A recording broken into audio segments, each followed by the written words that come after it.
that section, people are fighting every day because of whenever you are new, they give you a padlock. Hey, man, listen. To come and join us, you must do 1, 2, 3. So they give you a padlock inside the socks, one pair of socks, that you just go there and hit somebody over the head, and then now you are recruited to them. So there's supposed to be blood. There must be blood. Is where he called me and said,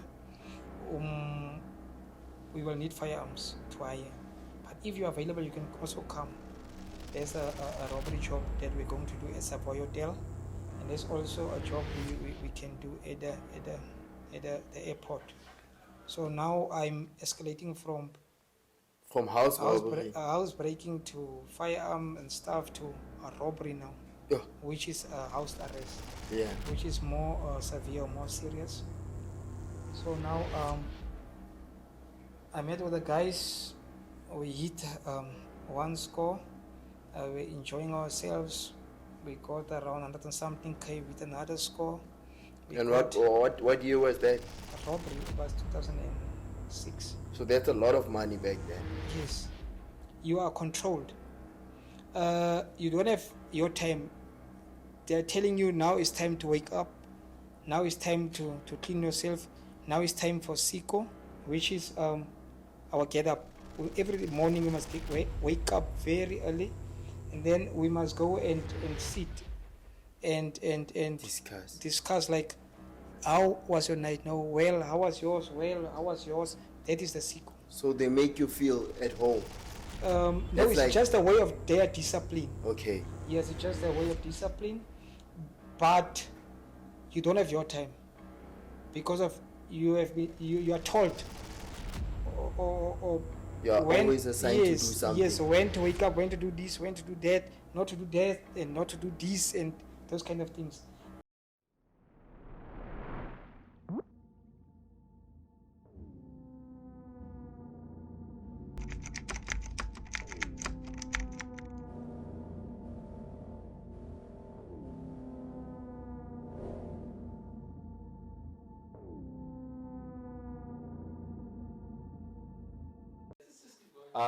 Hi everyone, it's Young Papi here, the guest with the most. Today we're here with a very special guest, but before I do that, let me get into the introduction of the show.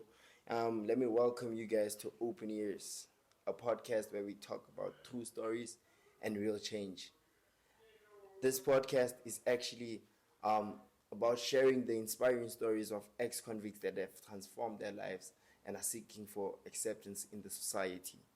Through candidate interviews, we want people to start humanizing ex-convicts. We want to challenge stereotypes, and we want to foster empathy while also building ways to develop or include our communities and let the youth and other people learn more about crime and what it can do to you. But before we get into all of that again, into the stories of the ex-convicts, I would like to give a big shout out to Live Cafe for accommodating us today, for hosting us and allowing us to shoot our podcast here. And I would also like to say a big shout out to everybody that has liked, subscribed, and guys, we have pushed this podcast so much, and thank you very much to all of you guys. And let's get into the story of today. Today we have a very special guest. And I know you want to know who that is. Let's get into it. My brother, how are you? Good afternoon, my chief. How are you? I'm good. I'm good, P. Yeah, so tell us, who are we with today? We want to know who we're with today. Okay, you are with Tetani Shadrack Mocholo, a.k.a. Sedda. A.k.a. Sedda. Yes, that is my intro. Okay, I see. So tell us a bit about yourself, so that we know like who you are, where you're from. Okay, I'm a Kimberleyite. I was born here in Kimberley and also brought here in Kimberley. But I was moving part-time from Kimberley to a place 200 kilos from Kimberley, which is Koffiefontein. Mm-hmm. I attended school here in Kimberley and also in Koffiefontein. Mm-hmm. Yes.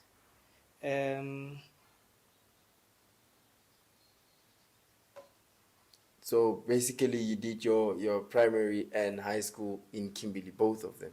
Yes, I did my primary in Koffiefontein, and then my secondary, junior secondary, and higher secondary, and I was even expelled from Kimberley High School and even go back to Koffiefontein. There was where I finished my matric. Okay. Yes. And what kind of family like were you brought up in? My brother, I was brought up in a very disciplined family, but in my very early childhood stages, my father and my mother divorced, and then we had to move with my mother to another place, which is Koffiefontein. Mm-hmm. Yes, there's where I started to attend school until grade 5. Mm-hmm. And then my mother got married there. My father also got married in Kimberley. And then actually when I was grade 5, there was the moment my father was fighting for one of us, because we were only two brothers at the time. I was the eldest. And then there was some court proceedings and then stuff, but at least they managed to decide it's either me or my brother must come to Kimberley to come and stay with my father, because of his new wife couldn't bear any children. So there's actually the issue that transpired during their fighting over us. And then at some stages I got involved with some funny stuff and things. There was where I was actually expelled from William Prescott, and then no other school in Kimberley wanted to accept me, so I had to go back to Koffiefontein, which is Free State. Mm-hmm. Yes. So why were you expelled? My brother, I was expelled because I was a naughty young a boy, but I don't blame my upbringing, because of I had two wonderful families who actually loved me, which is my father and my stepmother, and my mother and my stepfather. And then I got everything that I needed actually, and I was even one of the best rugby players In high school? at school, from primary to high school. Yes, that is my intro. But why were you expelled? Like where you attended your school, when you were expelled for the first time? Okay, I was expelled from school because of, during the stay with my father, I decided, no man, Pops, at home, you want me to be here with you, but I'm not comfortable, so let me rather stay in a boarding school, which is William Prescott Boarding School. And then we got some free times, which is free days, which is Thursday and Tuesday and Thursday.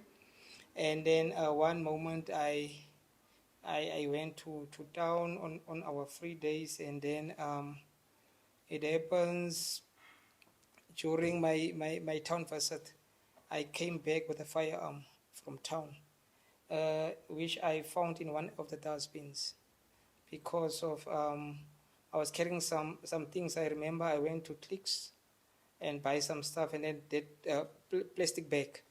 Yes, were not so strong for the things that I've bought there. And then I went to the nearest dustbin, is where I thought I picked up a plastic bag. And then in the bag there was a newspaper, something was wrapped in a newspaper actually.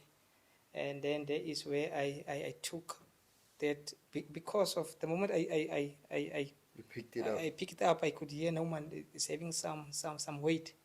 You see, and then I was going to investigate. I took my firearm, then I just put the things in there and then just left. And then I didn't actually know what I'm going to do with it, but I just want to keep it for myself. Yeah. For I don't know what reason. And then I had it with me for a couple of months.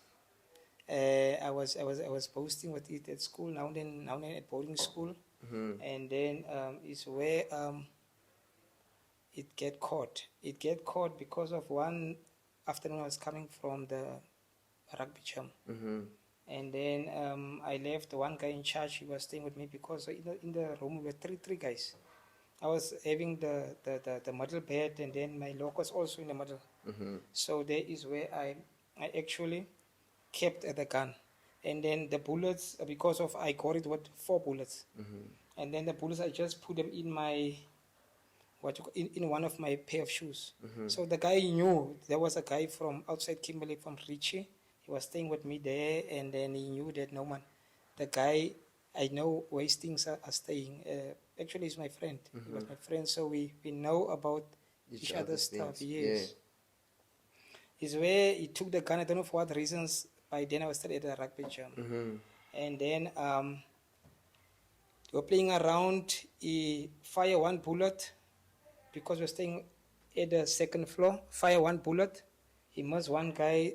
Then the bullet passed the window through the ladies' block. So window, because of in the middle was the kitchen, the dining room actually. And then the window passed through this. The bullet passed through this window, past the other window, and then luckily, but the ladies, they were not there.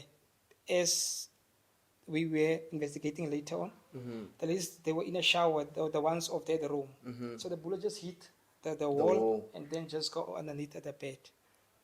And then, so after the guy, he shot with the firearm. I don't know what was his plans or something, but he ended up, I think, was in shock, because he just take the firearm, just put it in my locker and just push at the door, because of I was not there yet. But as we know, in the 90s, late 90s, early 2000s, floors, down floors, top floors were where gangsters were at. So if a bullet goes off, it's not really a train smash. Yes.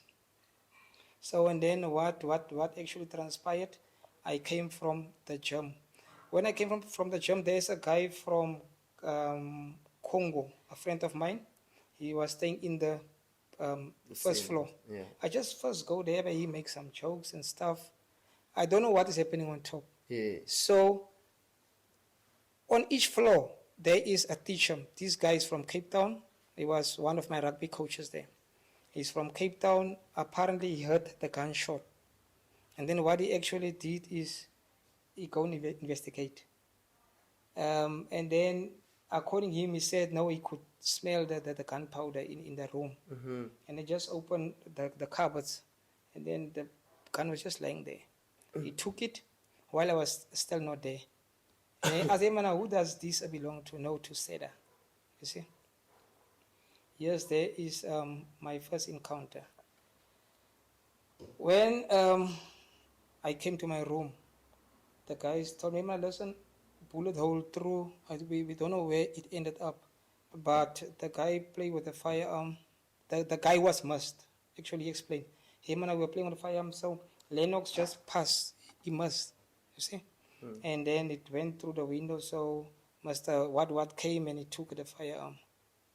And then now I was stunned. I checked. I'm going home now, because of from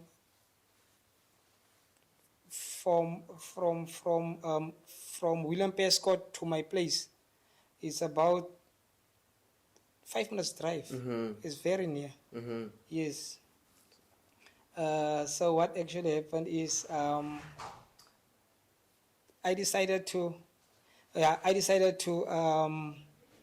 run. But something just happened. No man is late already. You will check tomorrow how the situation is. And then early in the morning, we prepare ourselves for school. And then I decided, no, I'm not going to school here. But something inside of me just said, no man, go to school. You will check what is going to transpire at school. And then my classroom teacher was a lady, very wonderful lady. I went to class. The class started, first period. The second period, the lady was called, because I remember I was doing first two classes Period. was, yes, 2 periods was Afrikaans. So the first one passed, second one was in the middle. The lady was called, our class teacher. She left the classroom, and then I knew something might include me, or something might include the incident. She came back straight to me. "Emma, listen, people are looking for you at the principal's office, so you must just come with me now." On our way, she was asking me, actually, "Emma, what happened? What have you done?" Because there are some cops there, and I didn't want to ask in front of the class. And then I told her, "No, man, something happened, but you will hear there." And then when I get in the office, they were interrogating me now. "Listen, do you know this firearm?" I say, "Yes." And wait, "What happened to it?" They say, "No, it's mine."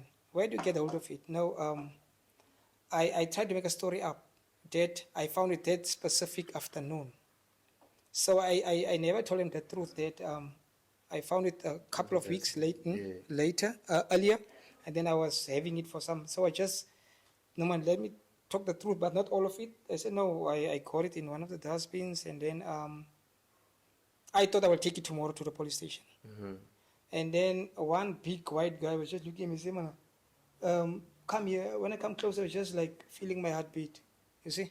He said, but you are like feeling like your heartbeat rate is very high." He said, "No, man, because you are cops." I just come with a statement there and there because I never even planned for that statement. And then the other ones told him, "No, man, just leave. Let's take the firearm. Next time when you get something like that, tell us.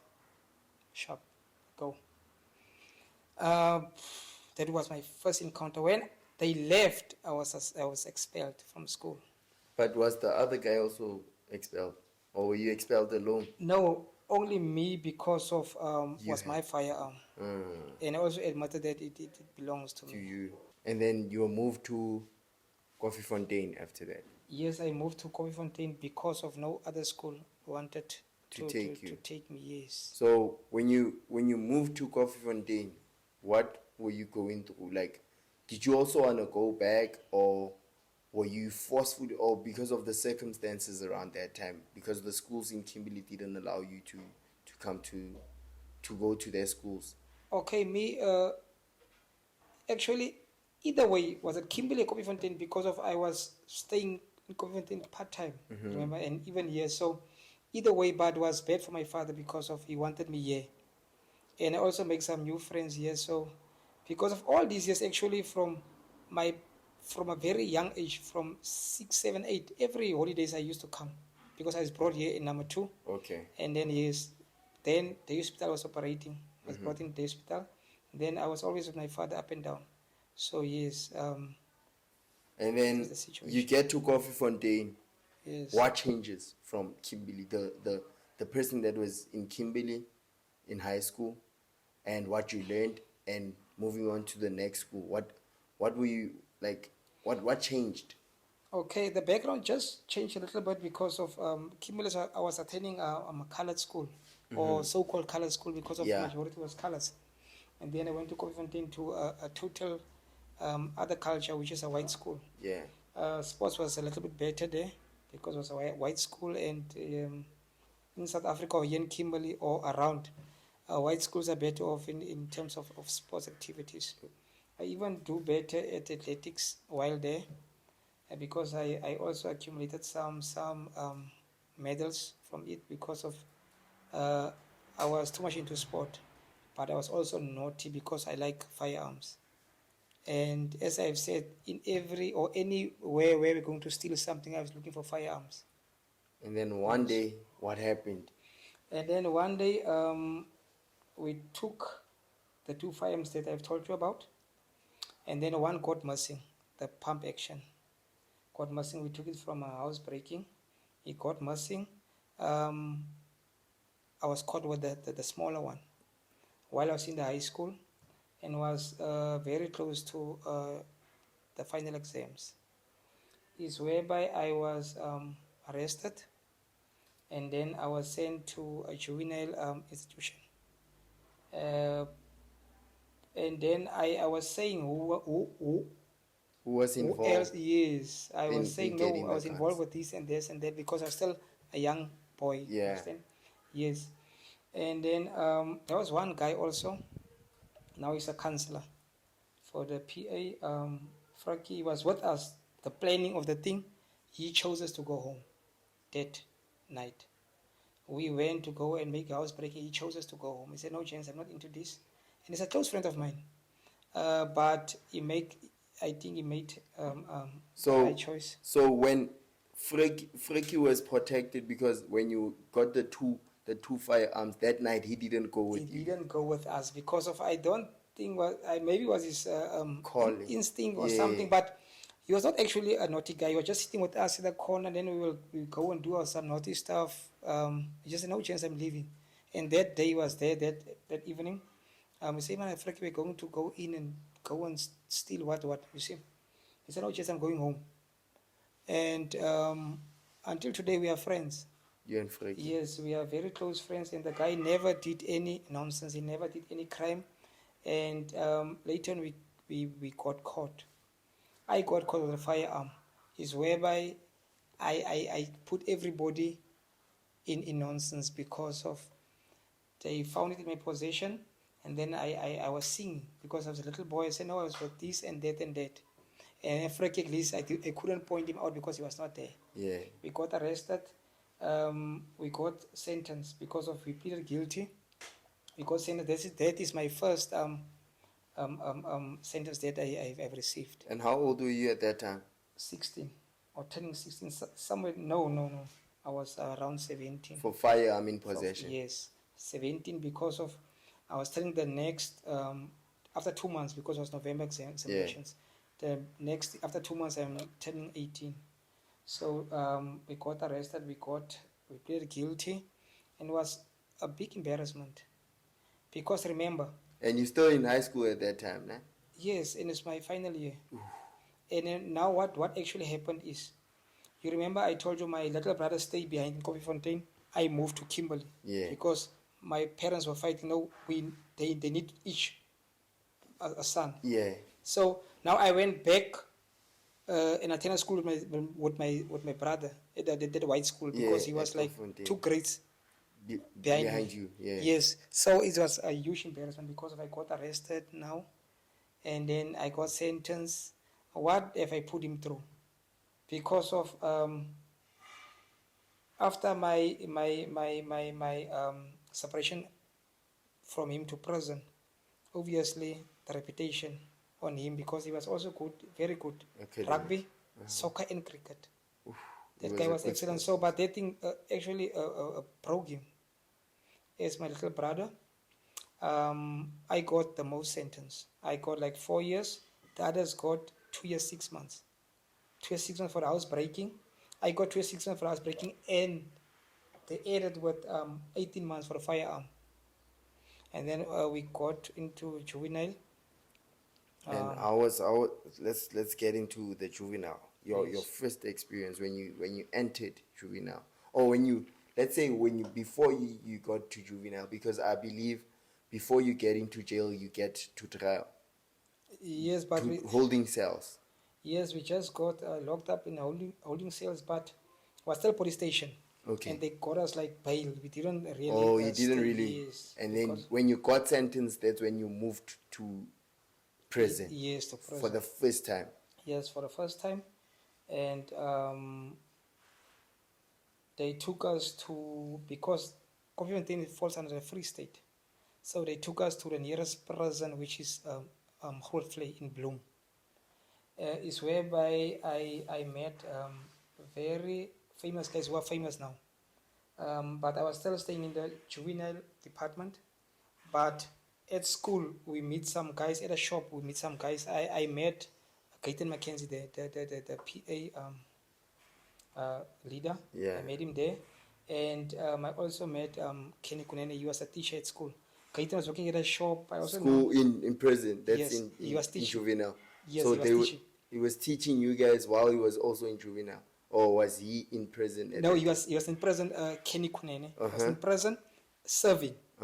But he was also a teacher because he was working there and assist with teaching the inmates. Okay. Yes, that is where I met him. And then Mackenzie was working at the shop. I remember we're still wearing the same pair of Nikes, same color, same stitch. That razor Nikes with the blue colors. I still remember him because of he was working at a shop, and then He's a choose also light in complexion guy, Cali boy, and then he was like a very fast guy, and then the others were just like relaxed. So that is where I met the guys earlier, and then I served my time, which is 2 years, and then I left. But I want you to talk us through when you entered juvenile. Okay. How was the experience like? Not good, because juveniles is where things are happening. If you can go to any prison, juveniles are always the roughest, because of everybody wants to prove his point. In what way? Is where gangsterism starts in juveniles, and there is where I started to join it, because of whenever you go to prison, you have to belong somewhere. That is what we taught. You have to belong somewhere to be protected. But actually, it's where you are getting deeper into nonsense. There is where I affiliated myself with the 26 gang in the juvenile session, and in that section, people are fighting every day, because of whenever you are new, they give you a padlock. Emana, listen, to come and join us, you must do 1, 2, 3. So they give you a padlock inside the socks, one pair of socks, and you just go there and hit somebody over the head, and then now you are recruited to them. There's supposed to be blood. There must be blood. Without blood, you not in yet. Yes, because of the guy in charge is a juvenile also. Okay. So it does his own things. Yeah. So you must bring out blood so you can be cruel enough to join the gang. And then you joined did you join the gang first week, or took you some time before you joined? No, very soon. I think was in a week's time, because of when I just came, I have a new pair of shoes, tekkies. The guy said, "Man, listen, let me keep yours safe. Just give me an old pair of tekkies." Hey, man, listen, these guys, some guys are going to find yourself with this pair of tekkies. They're going to take it. So let me just keep it safe for you. I just take a pair of tekkies, and then he gave me an old pair of All Stars. I still remember it was a black pair. And then the next day I was asking him, "No, my tekkies, I'm going to get them back." No, I'm still keeping them. And then as time goes, my tekkies it seems like it's gone, because of the guy is not wearing my tekkies anymore. You see? And then some other guy, also a guy that is a newbie, but he was there before. He said, "No, man, doesn't join a gang. If you have joined a gang, things will be safe, and what is yours will be protected." But it was actually a big lie, because of whenever you're 26 or you are affiliated to them, whenever you're coming from Versat, it's not yours. It's yours. It's not yours, but it's yours. Everybody. But they must be affiliated with the same gang. They must have the 26 on them. Mm-hmm. So whenever you're having a pair of tekkies, you know what are they doing?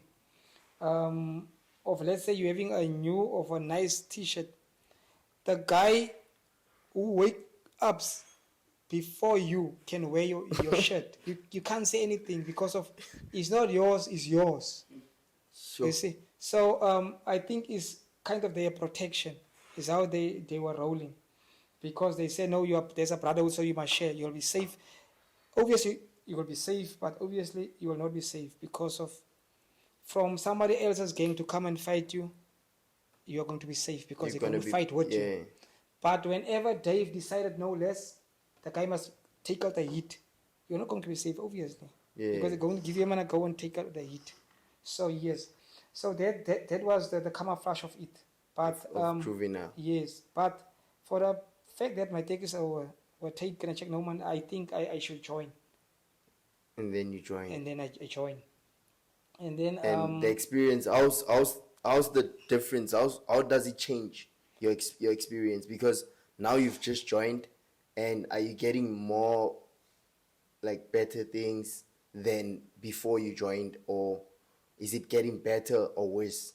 No, you are just you are just safe by not getting hurt from somebody else. or not been raped, but there's also disadvantages. Disadvantages, which includes what is yours, and another thing is you are controlled. You don't have your time. They're telling you now it's time to wake up. Now it's time to clean yourself. Now it's time for Siko, which is our get up. Every morning we must wake up very early, and then we must go and sit and discuss like, how was your night? No, well, how was yours? Well, how was yours? That is the Siko. So they make you feel at home. No, That's it's like- just a way of their discipline. Okay. Yes, it's just a way of discipline, but you don't have your time because of you are told or You are always assigned to do something. Yes, when to wake up, when to do this, when to do that, not to do that, and not to do this, and those kind of things. But in certain way, you are safe at somehow, but not actually safe because of they can give you something for ranking, because there are only 3 ways to get ranks in the number, especially 26. Only 3 things.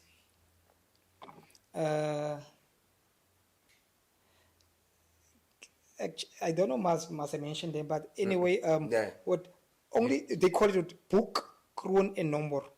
Only those 3 things. I know you will not understand. It's a term.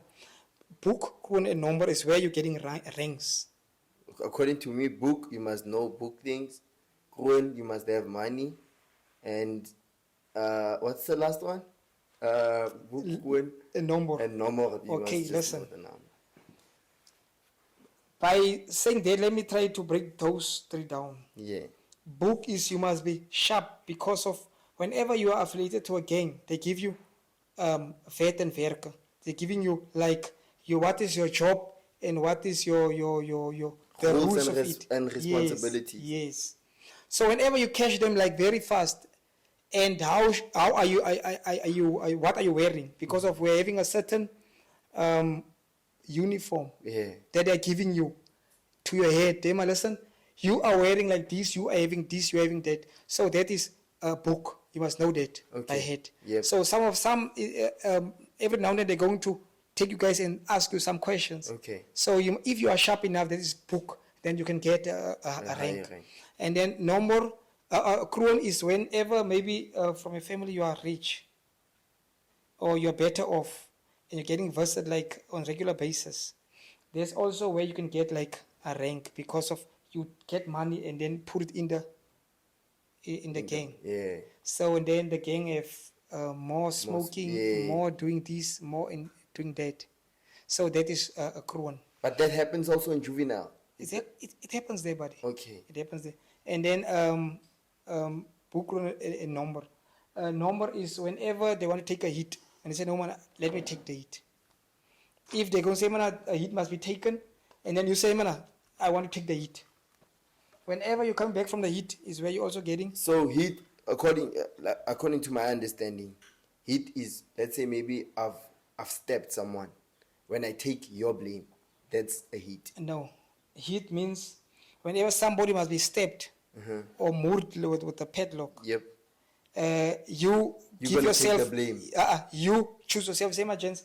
Somebody must get hurt. They say, no, I'm going to go there. Oh, so when you I see. Yeah, that's what they call book number. Okay. That is where you're getting ranks. Yes. So but in juvenile, let's leave that for now. We move into that. You leave after your 2 years. You finish your 2 years because you got a 4-year sentence. Yes, right? I finished my 2 so, years. 4 years in jail is 2 years. Yes. If I'm not mistaken, if they give you 4 years on the outside, like the judge gives you 4 years, it simply means you're gonna get 2 years in jail. I believe a day is 2 days in jail, right? No, actually, the South African law says whenever you're sentenced to 10 years, you're only entitled to do half of it. The other half, you're going to do it, but outside. It's a parole. Okay. Yes. You're going to do half inside as an inmate and do half as a parole. Where you're still serving your sentence, but home. Okay. Yes. So you come out of jail. Yes, I come out of jail, and now I'm one of the biggest sorties because now I'm at 26. And you and have then ranks. yes, but then I didn't have Ranks. any ranks yet.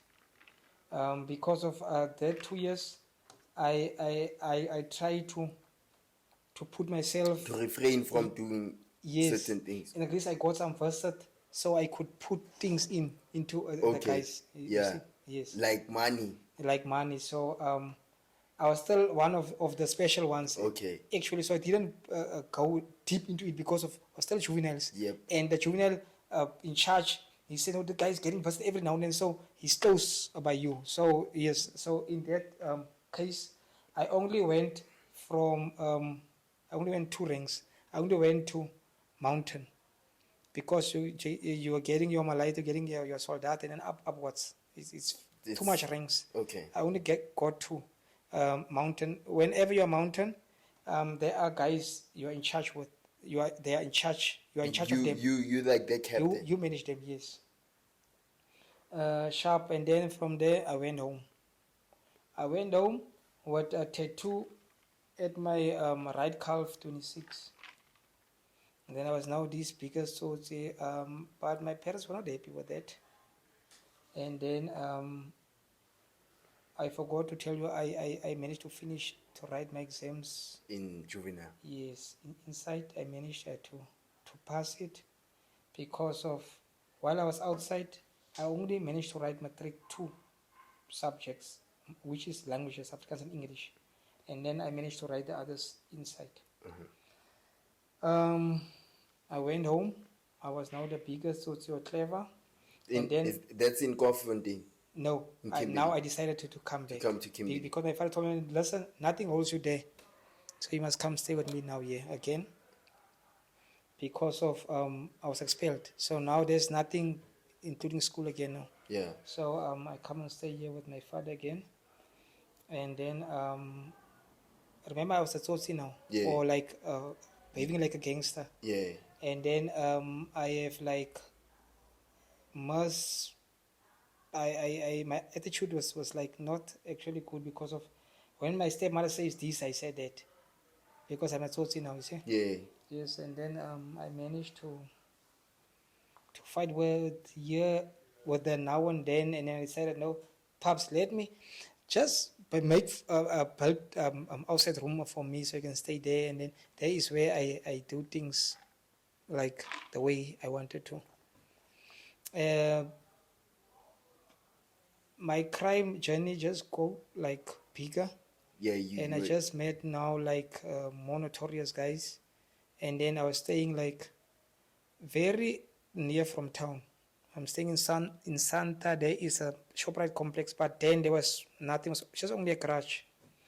But most of the guys who went to town go and spin by town. They're selling things when they're coming from town. So it's this whereby I get use of the guys now, and with a tuck shop at home, with a taxi on the line. We also had some livestock where I think they call it Bobo Supplies now. Yeah, Bobo Supplies. Yes, the backside of Rodapande. Yeah. Yes. Bobo Supplies. Yes, there were some 3 or 4 black guys who got that place there. And then my father was one of them. We put our livestock there. And every now and then, my father might go and check the things. But I was not really into that. But why do you think you were different from that? Because you have everything at home. I believe you have everything. Because if you have a taxi, if you guys have livestock, if you guys have a shop, you have everything that any like young one would want to have. Yes. But what do you think changed or made you not realize that you were fortunate enough to have that? No, but it was just a thing of I want to show I and my father also had building construction company, which we build houses through the subway of the BS. Oh. So now and then just say, come and work with me. I just work there whenever I got paid fortnight. I'm not going there. Or sometimes I feel like, hey man, I'm not going there, man. So and then I don't go. I'm busy with my things and do some things, but I never drink alcohol, I never smoke. You weren't smoking and drinking while doing all of these things? Until now, I'm 42 years old. I never drink, I never smoke.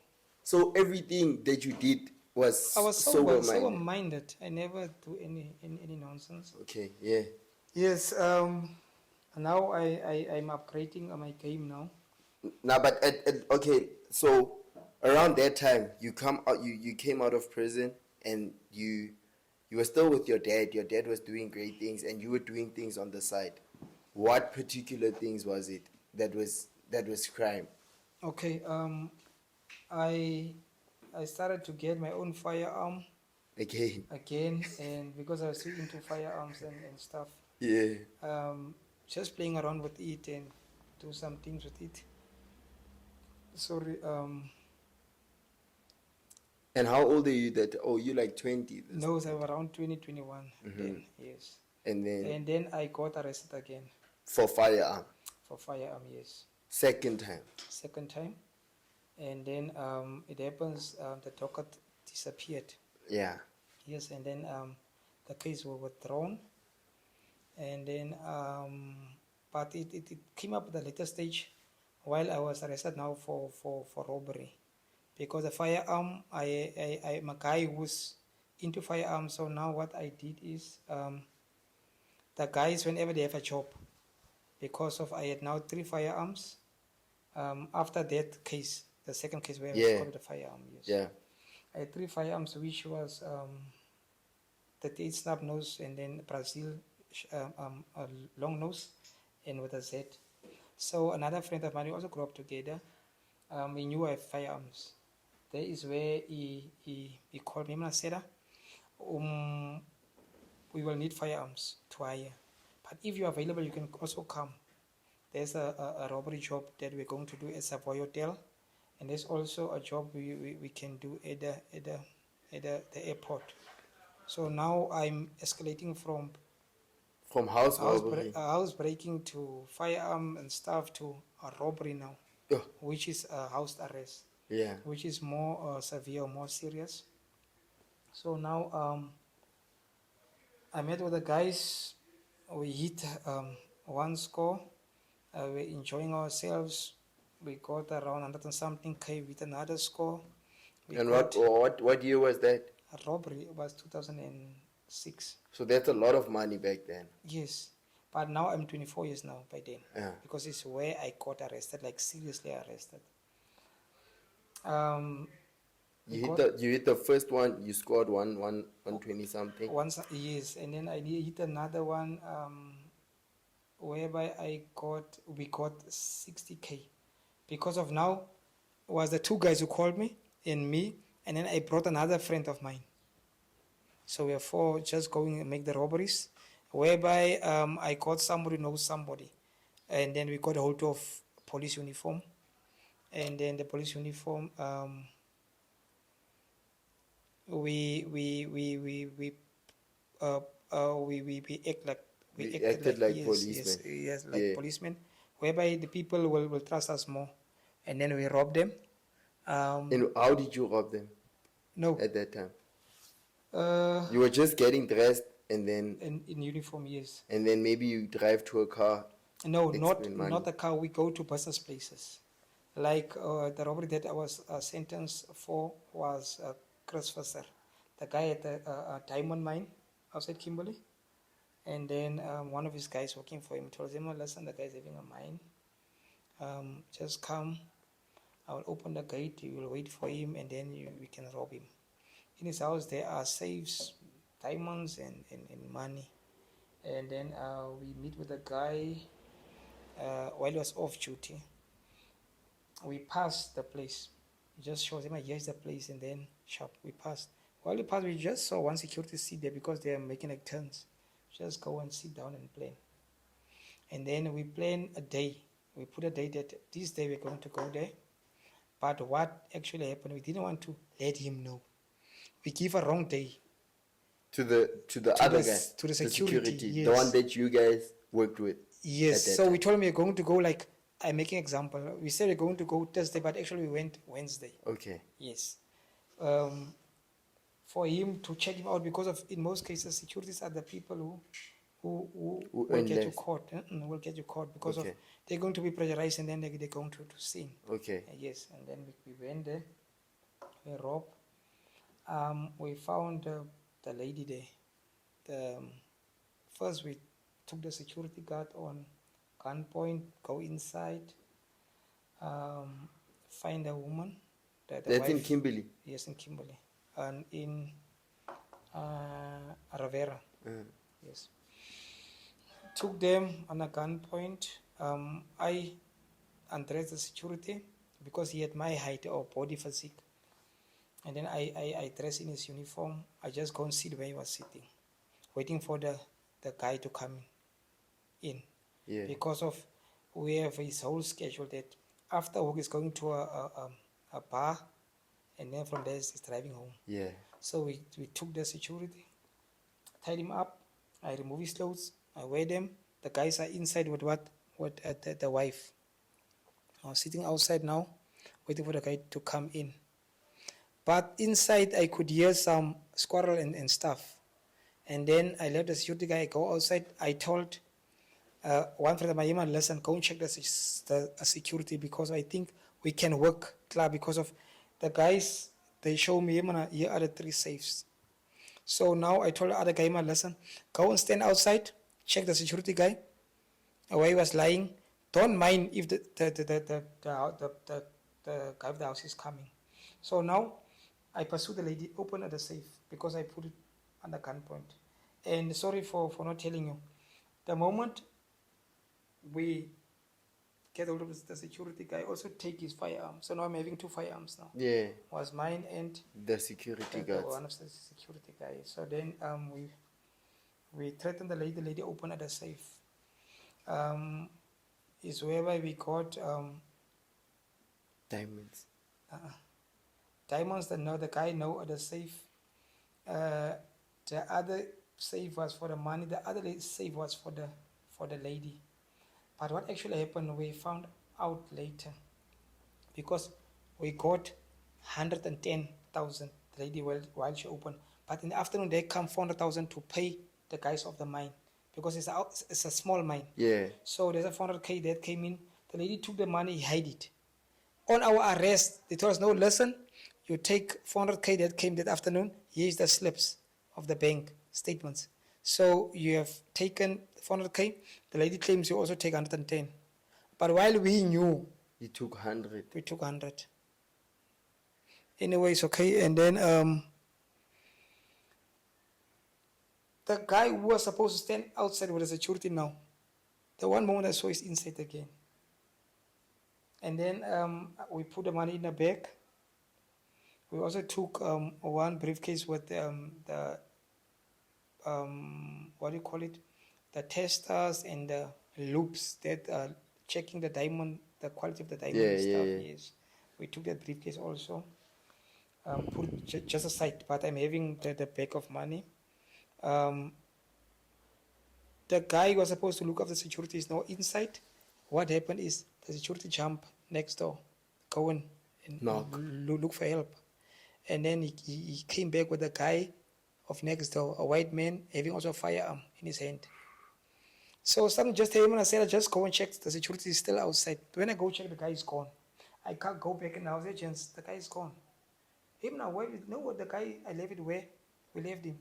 I said, gents, we must leave. So we cannot wait for the man to come and open the safe of the diamonds. We cannot wait for the man to open the other safe because there are 3 safes in the house. The lady opened only. Did you guys know there was 3 safes? No, we saw that. No, we didn't know. We just hear that there is money and diamonds. Oh, yeah. So now we saw them because two safes are at in the same area. Yes, 2 safes are at the same brand. The bigger one was another brand. Yeah. Yeah. So the lady said, no, I cannot just open mine, and then the other 2 I cannot open. This one is the firearms, and the money. This one is the diamonds.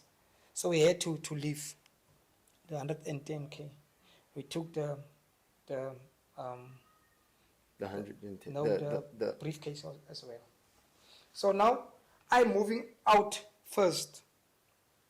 Having one firearm, one is in front of me. When I just open the gate, here comes the neighbor. What is the security guy? The security guy is now loose, but he's having like a short pants on, and then with a vest on because I took his security uniform. Yeah. Yes. The white guy just looked at me because he was also shocked. I was also shocked because I checked him out. Now things are going to happen because of I was shocked. The guy was shocked, and then we just meet all of a sudden, and the guys were moving like in a line after me. I was not even aware because I was checking for the guys. When I look like this, the guy is there, like in a straight line. Yeah. So the white guy told me, the neighbor, security, what's happening here? I pointed him with the fire and said, no, they're robbing inside. Oh, he thought you were the security. No, he was shocked. We were shocked. Oh. He just asked. Oh, he just asked. Because you see, I'm with people, the general security, what's happening? I said they're robbing inside. He just passed all of us. We just ran the nearest corner, because the transport was in at the spa. Yeah. Travera. Transport is there. We called the guy managed to came, and then we get in the car and leave. They told us, the case is investigated by, I don't know who, Dolph Lawrence is a huge white guy. Yeah. He was very good, Dolph Lawrence. He was investigating the case, and then it managed to come through ETV, and they said, no, I'm going to call those bastards who did that and what not. And then we got arrested because of one guy took a cell phone while we were not aware. So the cell phone was tracked. So yes, a cell phone is having a MEI number whenever you're removing the battery.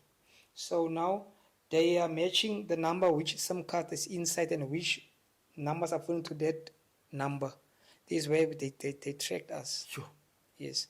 And then two guys managed to get caught. Me, I was not caught. Yeah. And then one guy, he was tortured, and then he just confessed and said you were there. Yes.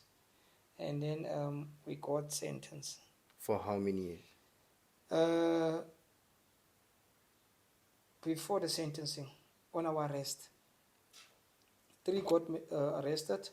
The guy also pointed his uncle. His uncle was assistant principal there by Vueletu, Shoes. Yes, he also pointed him out. And then he also pointed one captain out. He was the friend of mine who gave me the police uniform.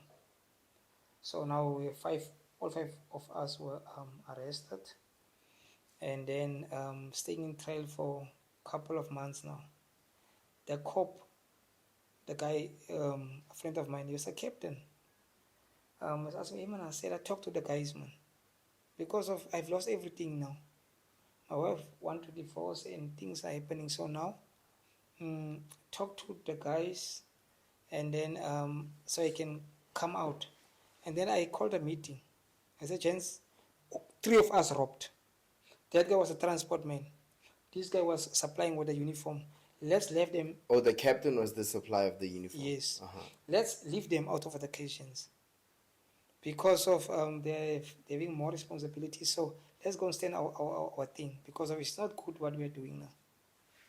And then they managed to leave them out of the case, and we got sentenced.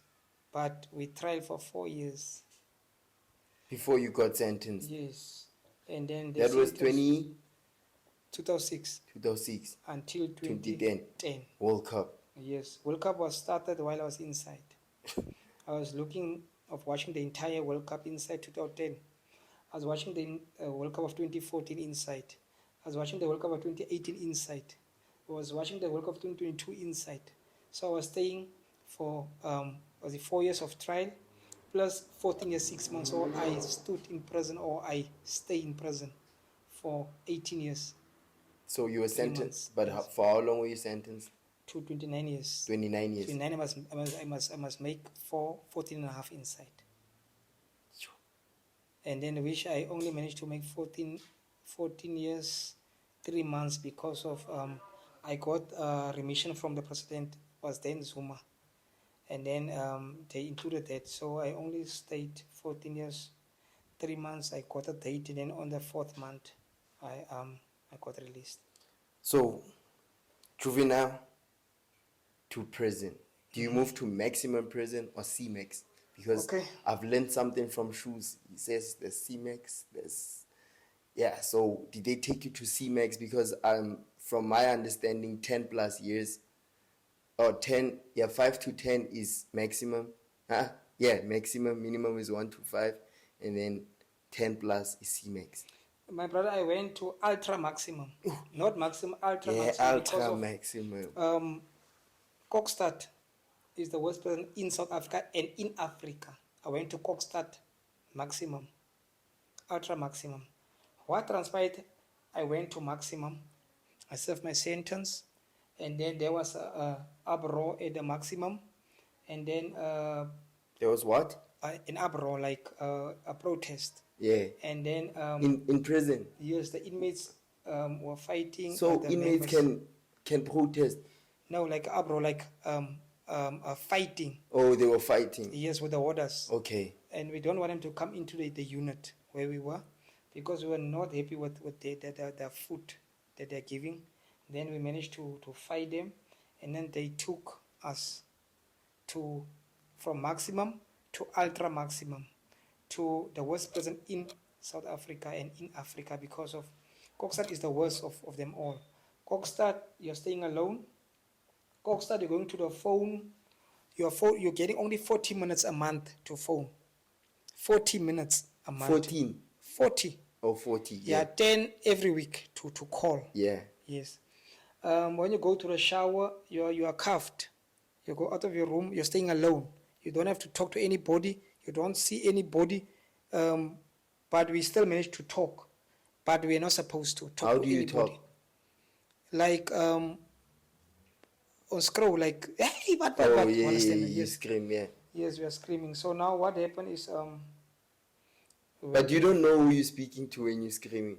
You just no. scream. Do you know what? Ne? Kokstad, I was staying on the 6th floor. Ne? You only see the guys when they pass for shower, or when they pass yourself for phone. You're not supposed, if you're talking to them, it's sentence. You're getting 3 months punishment. You're not going to get exercise. So wait, what? You already in ultra maximum. Yes. You get another punishment while you in ultra maximum. Yes. What's the punishment? The punishment is, it's worse than that. Okay. Whenever you get in Kokstad, they're only giving you a Bible. Giving you a Bible only to go in. There's the only book you can read. So after 6 months, And what if you're a Muslim?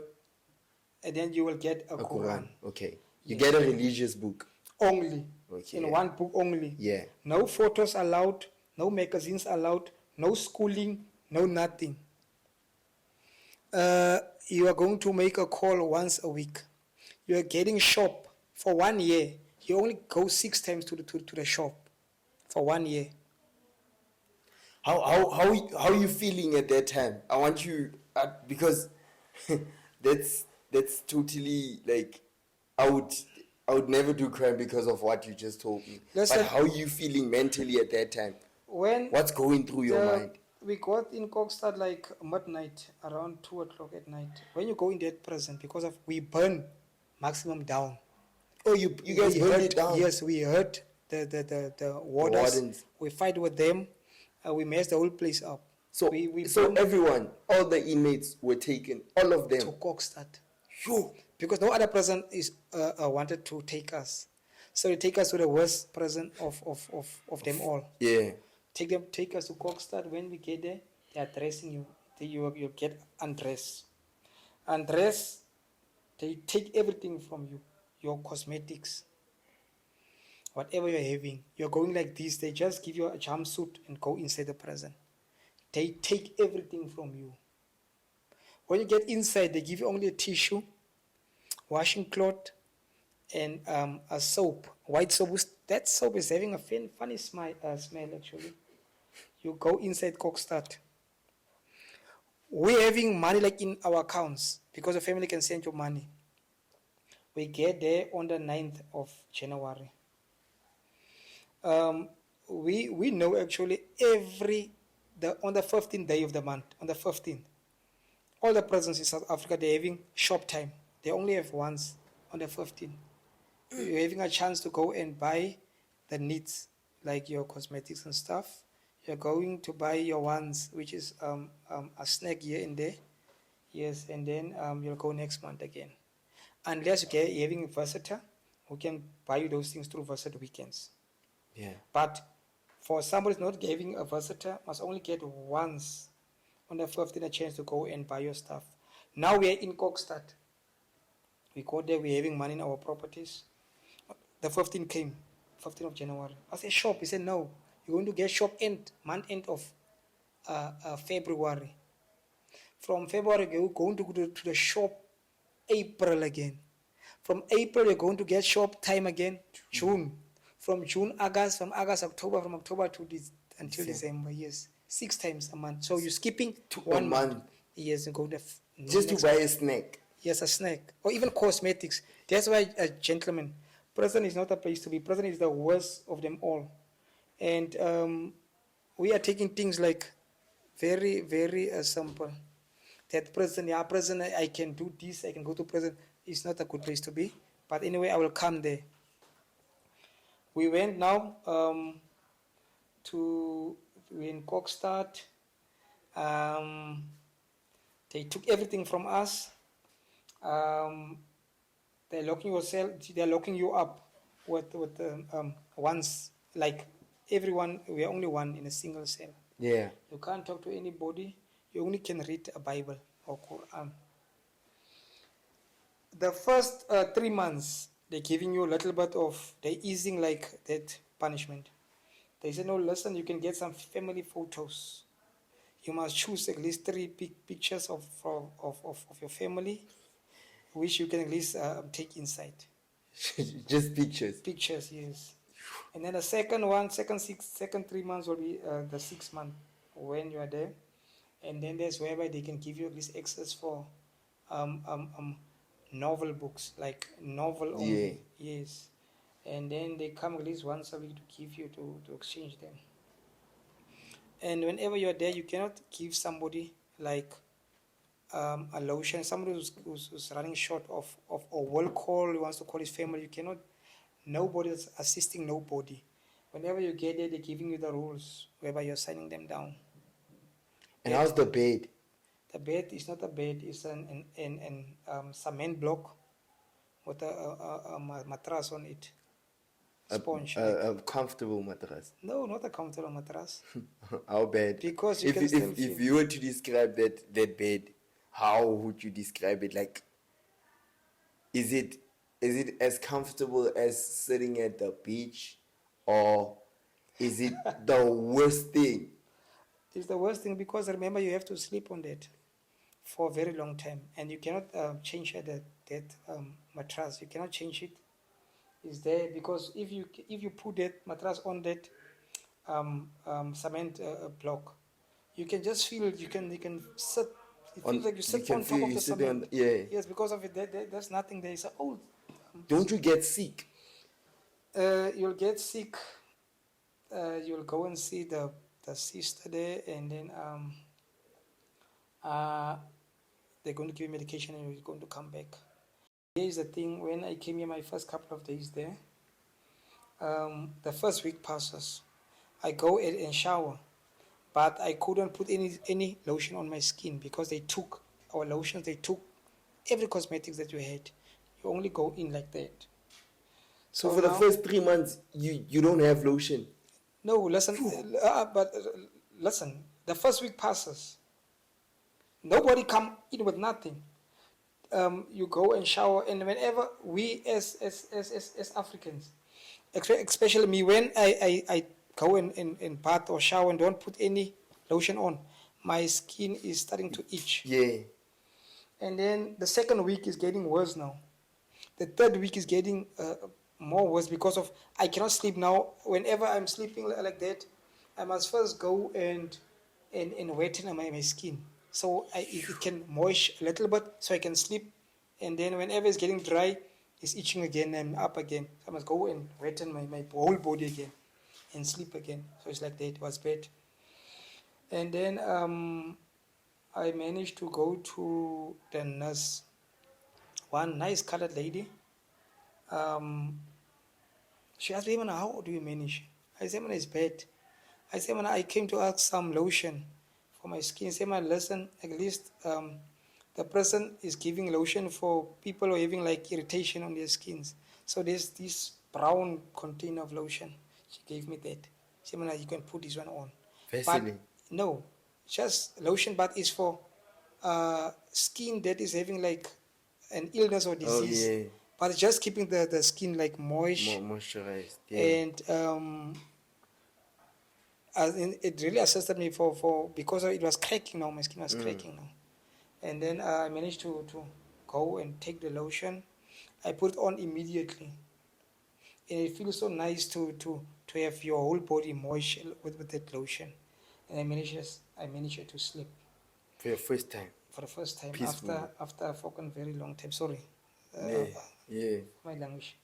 After a very very very very long time, I slept and things were like better for me.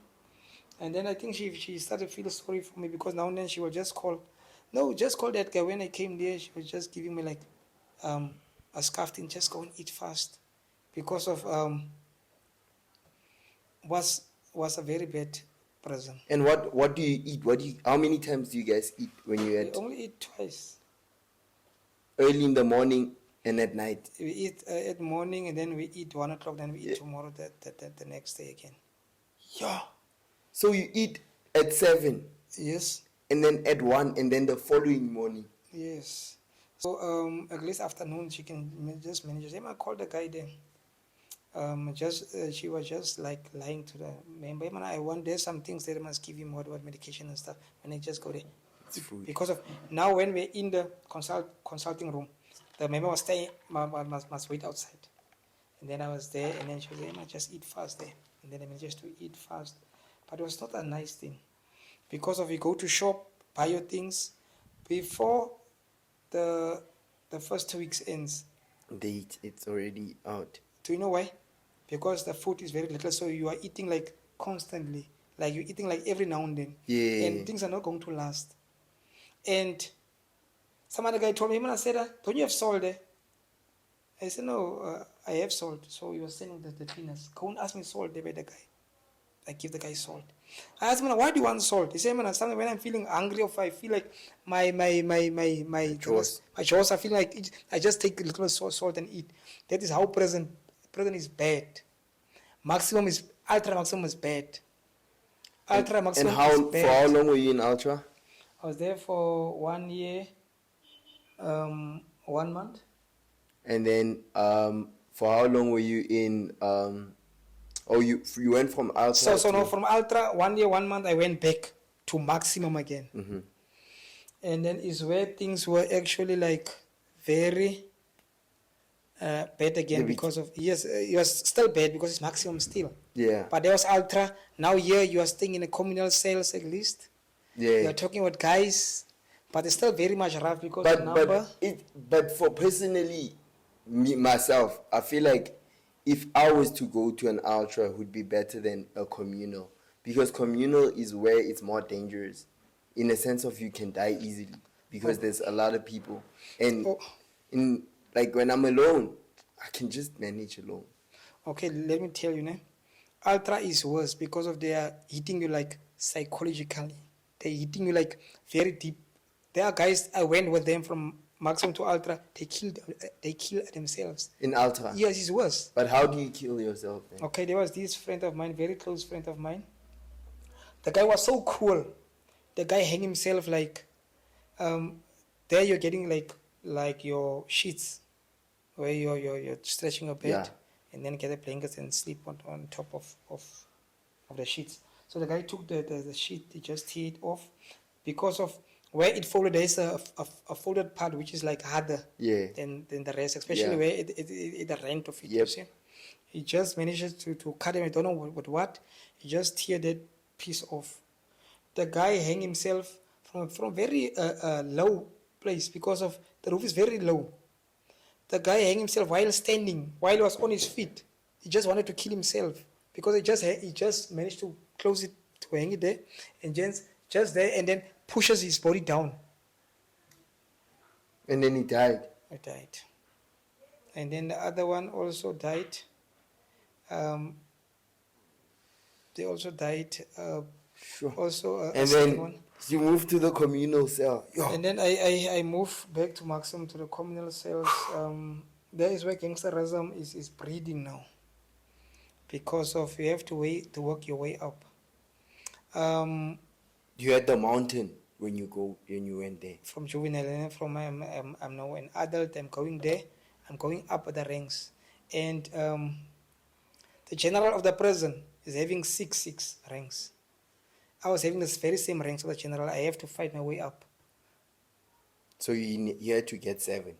No, six. Okay. Yes. So, but there are a lot of ranks. I was because of the ranks, I went up number 1 until number 16 because of the 16th rank is the highest. 16th rank. So The you had 16th the rank. 16th rank. Yes. I was at the same level at the general of the prison. Who is calling other shots, but not only me. There are a couple of us having the very same rank. And when did you transition your life then? Because you worked yourself to the 16th rank. Yes, I transitioned my life because of you have to work yourself up to be able to have your say, to be able to do your things The way you want to do things. the way you want it to. So the things are a little bit ease. You ease some stress, and you can go and study. You can do this and that. So you're not like control anymore. Yeah. So you have to work your way up. This scratch here, long scratch. It Yeah, was I got it see. in a maximum. Also this one I got it in a maximum. In fighting there. I was in a gang fight. We were fighting against the other rival gang of us, and then there were 2 guys stabbed to death that day. And you were stabbed Yes, here yes. and here. Friends of mine. The other one was a bit close. The other one was just like a bro of mine. You see, they got killed. Then while we had single cells, the other from our guys were also killed. Like, So what's the punishment like? Let's say maybe I'm in prison and I kill another prisoner. you're getting life sentence, buddy. You'll never. You're go getting out of- another 25. no life. Isn't life sentence No. 25 years? You'll get life, and then they'll consider you for parole after 25. Oh, when they say life sentence, they mean after 25 You're years. getting That's your when- whole life. Sorry, your whole life is in prison, but they consider you only after 25. So if your Oh. behavior is still bad, you're Okay. going to consider after 30, after 40. It depends. Okay. Yeah. Okay. So you're giving you life. And then sentence. you worked yourself to the 16th rank, and then you started changing your life at that Yes, I time. started changing my life, and it was That not was easy. for how long were you then when you received your 16th rank and when you decided to change your life within prison? Well, was maybe a year before my release, because you don't get easily there. So that was last year, 2022, Let's say 2023 at the beginning, somewhere in there. the beginning. Yes. So, but what made you change your life then? The lifestyle. Actually, prison and gangsterism, we think is a good thing. But while you're inside, you will see the better side of it, because when you are inside, you cannot come out easily when you're from there outside. Because you're in, they said it's only one door to come in. And One door to come out. yes. And in prison, there are guys who are doing the dirty jobs in prison. There are guys, the guys are controlled. For instance, let me make an example. Now, before the elections, some guys came there from a certain political party. They consulted me, 2 councillors. They meet me and a general and another guy. Say, gents, listen, we need votes from we are asking, if possible, can you please talk to the guys? We need their votes. They campaign. Because one is a very same guy, that friend of mine. Yeah. Yes, he is a councillor now.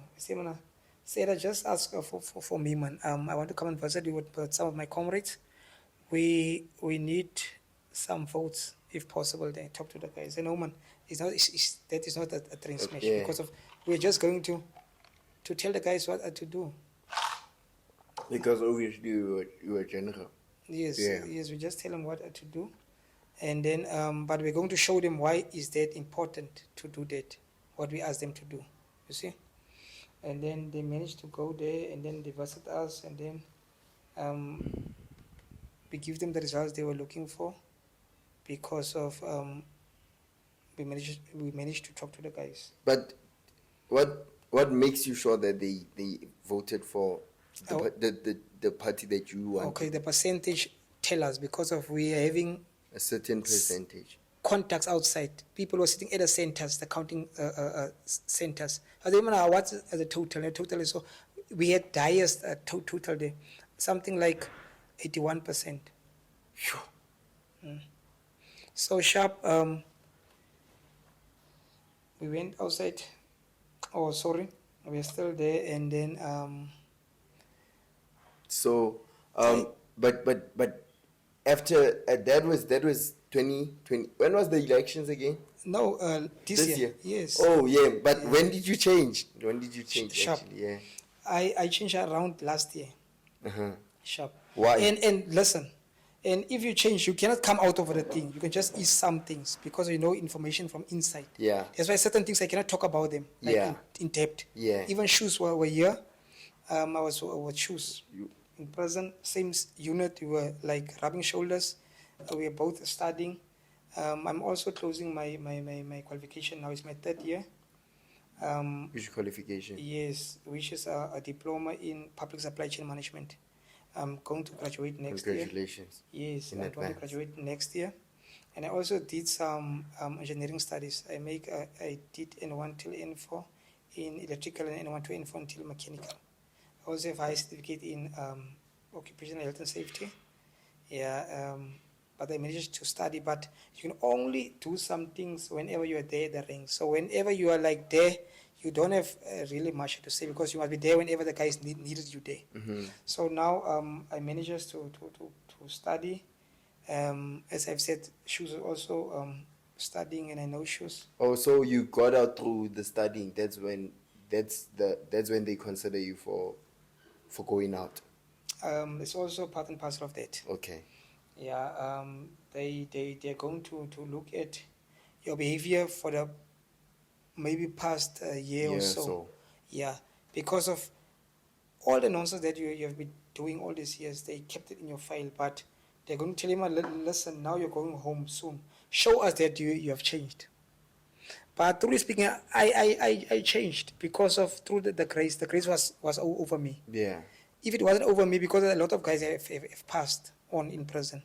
One guy, a friend of mine, Sipo, he was a musician. He recorded like 3 or 4 tracks in prison. They killed him. He took a padlock and hit a warden. The warden came with other wardens. They killed the guy. They killed even his friend who was with him.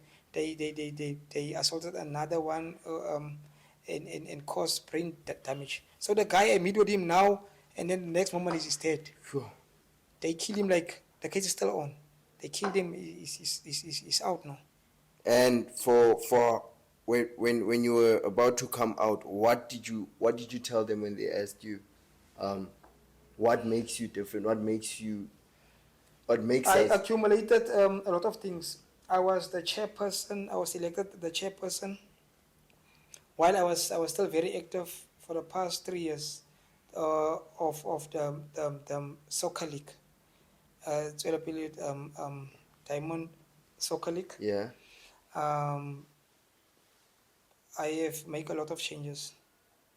Within prison. Yes, within prison, because there was a moment the guys were breaking the TVs the way they pleased us. Then I took my executive and go and talk to the units and go make some road shows, talk to them. So those things speak. Yes, they speak towards change. Yes, and the saddest part, my mother passed on while I was in prison. While I was 2 months from going home, I couldn't go on burial. My father passed on 4 years ago. I was in prison. My brother passed on. My mother passed on now recently, about 2 months before my release. And I couldn't manage. You couldn't manage to go and bury her. And bury her, and it was a very, very, very sensitive and a sad situation. Yeah. And for me to lose 18 years, 3 months of your life, young life, was not easy, because I went in at the age of 24. I came out at the age of 42. So 24, I just turned it around to 42 when I came out. I've lost so much. I've lost everything. I have lost the people that I love so much. Actually, all four of my parents died.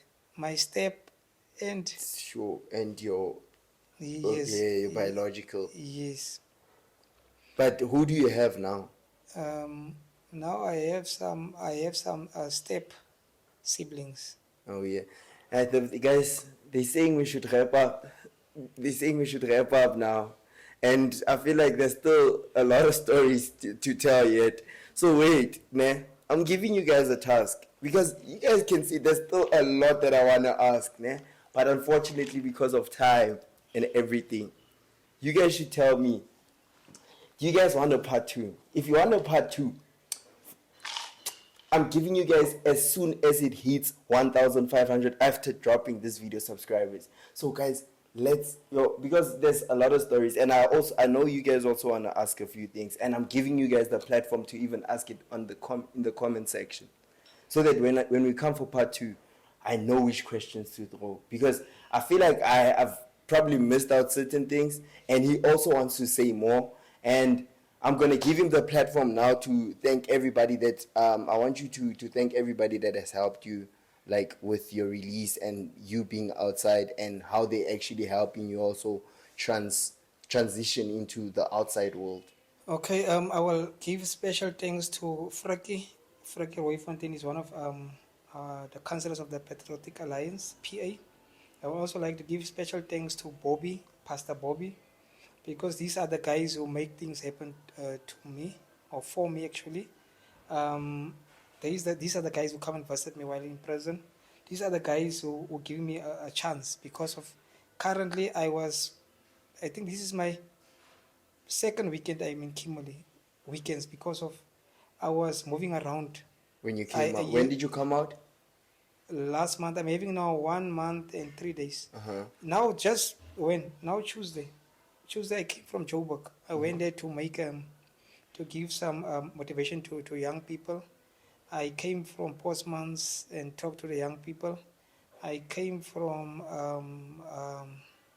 Tanlaske, talk to the young people, so they give me the platforms. Okay. Yes, and I'm meeting with certain. There's this guy also. I would also like to say thanks to Mr. Jay. He is one of the MPL at the legislature of Northern Cape. He's also giving me a big shout. I'd also like to say thanks to the speaker of this municipality of Tanlaske. Yeah. Yes, these are the guys who are trying to help you transition back into the outside and give back to the community, because of I will never like any young soul to come to prison. I will never like anybody because now drugs is taking have taken over the whole South Africa.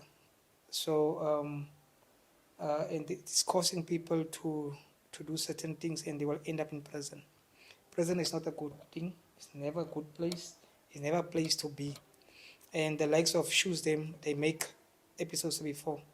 I'm sure I'm emphasizing whatever they have said. They must not think gangsterism will assist them.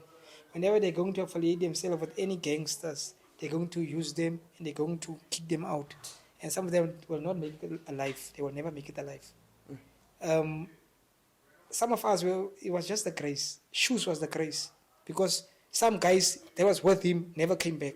Yeah. Robber it was only the grace. Yeah. Some of the guys that went with him never came back, as well as myself. Yeah. So don't come to prison, youth. It's not a good thing to do. I'm going to preach this every now and then. So that is my story to say. And then next time I'll give my progress, because I have a lot of progress. Yeah. Where I am currently standing. Programs, yeah. Yes, I have pushed some things. I'm having like positive things which are even on a pipeline now, and some of them I can. But we can talk next time about. Yeah, guys. Yes. You see, there's also a lot more that he wants to unfold. So let's give him the platform. Let's support him. Let's also show him that we accepting him back into the society, and we, like, as you guys can hear, like, he knows that he has done wrong, and he has pleaded that, and he has, like, done his time for that. So thank you very much, everybody, for tuning in, actually. To 1,500 subscribers, and to a good life for you, sir. I just want to give you a thing. I just want to thank you, actually, for coming to our podcast, and thank you for everything that you've told us, because not everybody wants to tell their story, and it's not easy to tell your story because it brings back certain things. And I just want to say I wish you all the best in everything that you do, and I hope to see you again for part 2, if these people really want a part 2 of you. No problem. It was grateful also to be here, my brother. Thank you very much, and thank you to your crew.